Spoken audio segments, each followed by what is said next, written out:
عسلامة ومرحبا بكم في مطبخ نرمين. اليوم باش نشوفوا مع بعضنا مقرونة بالشفرات والكالامار.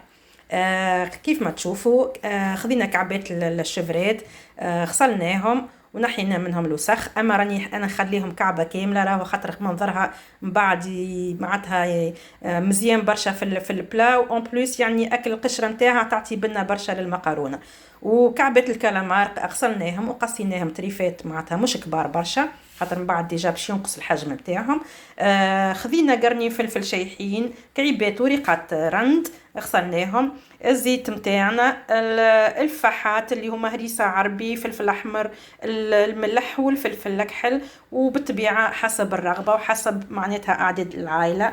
والسنينة الثوم اللي ما تتقطعش على المقرونه هذيك اللي باش تروح لنا مقرونه نتاعنا. والطماطم طبعا عطاو نشوفوا قداش باش نحطوا كونتيتي الطماطم، وباش نبداو مع بعضنا توا نطيبوا المقرونه بالشفرات نتاعنا، وان شاء الله تعجبكم الوصفه. صبينا الزيت نتاعنا باش نخليوه يسخن شويه، باش نحطوا توا الطماطم نتاعنا، باش نحط 3 مغارف كبار بالطبيعه، كل واحد معناتها حسب افراد العائله نتاعو، راهو باش نخليهم يتقليو مليح. كيما تشوفوا قاعده الطماطم قاعدين نقليو في الطماطم نتاعنا، نزيدوهم قرنين فلفل الشايح باش ينحيوك القروسيه نتاع الطماطم، ونخليهم يتقليو شويه مع بعضهم دقيقتين ونكمل. خلينا الطماطم نتاعنا مع الفلفل توا باش نزيدوا الفاحات، الفلفل الاحمر، الملح، الفلفل الاكحل، ونزيدوهم الهريسه العربي. كيما تشوفوا قاعدين نقليو في الفاحات والطماطم والفلفل مع بعضهم الكل، ما نخليو ديما على نار هاديه ونخلطوا باش ما نحرقوش الطماطم قبل ما نمرقوا لها. كيف ما تشوفوا تو باش نمرقوا الصوص نتاعنا، خاطر ديجا خلينا الطماطم تقلات خذات راحتها. نقصنا على الغاز بالطبيعه باش ما نحرقوهاش. توا باش نمرقوا الكونتيتي الكميه اللازمه اللي باش نطيبوا فيها من بعد الشفرات. باش نزيدوا توا عريفات الرند بعد ما مرقنا للصوص نتاعنا، وباش نخليوهم يغليوا شويه باش تفوح الريحه. خلينا الخليط نتاعنا يرتي معناتها يغلي شويه باش نحينا ريحه القروسيه. توا باش نسقطوا كعبات الشفرات كيف ما تشوفوا فيهم كاملين، ومعاهم تريفات الكالامار ما شاء الله. يعني من بعد تشوفوا في صحن التقديم حاجه مزيانه برشا كيف ما تشوفوا. فوالا خلينا نكملوهم مع بعضنا.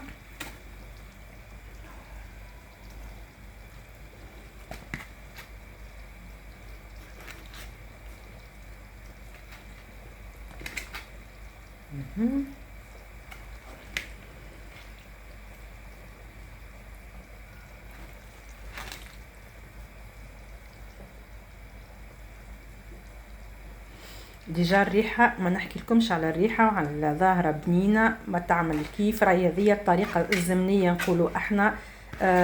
ثم كل واحد تختلف الطرق نتاعكم راهو، لكن الطريقه جربوا هذه راهي بنينه برشا، ما عندكمش فكره على الريحه اللي نشم فيها. كملنا توا كعبات الشفرات وكعبات وطروف الكالامار. توا باش نكملوا سنين الثوم اللي ديجا حضرناها، انا قصيتها وفوحتها في التابل الحقيقه باش تفوح لنا اكل الشفرات والكالامار، ونخليوهم يغليوا في عقلهم باش يطيبوا، يعني نعطيوهم وقت يطيبوا في راحتهم. باش نطلوا توا على مقرونه نتاعنا ما شاء الله، خليناها ربع ساعه باش يطيبوا الشفرات والكالامار ياخذوا راحتهم. ما نحكي لكمش على الريحه، وديجا بدات تقر في زيتها، وفي نفس الوقت حطيت الماء يغلي باش نصمت المقرونه نتاعي، خاطر تعرفوا الشفرات ما فيهاش يروح وفي ساعه طيب. دونك توا الصوص نتاعي تقريبا حاضره شويه ونطفيو عليها، و ان ميم طون الماء نتاع المقرونه يغلي. الماء نتاعنا غلي نتاع المقرونه اللي سبق وحطينا فيه كعيبتين رند ونكته زيت. انا باش نحط رطل المقرونه نتاعي توا يتصمت، وفي نفس الوقت الصوص نتاعي قاعده تطيب. ديجا بدات تقر زيتها، ما نحكي لكمش الريحه والمنظر والبنه. شويه اخر ما عادش تبطأ ونهبطوها ان شاء الله. باش نشوفوا مع بعضنا الصوص نتاعنا. كيما تشوفوا ما شاء الله طابت حاضره توا سي بون. باش نستقطر كعبات الشفرات، خاطر باش نسقط فيها المقارونه ديريكت. انا نحبها راي سخونه تشوي.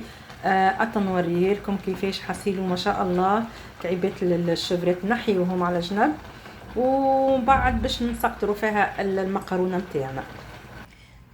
اوكي، تو باش نسقطوا المقارونه بتاعنا بعد ما صفيناها واستقطرناها.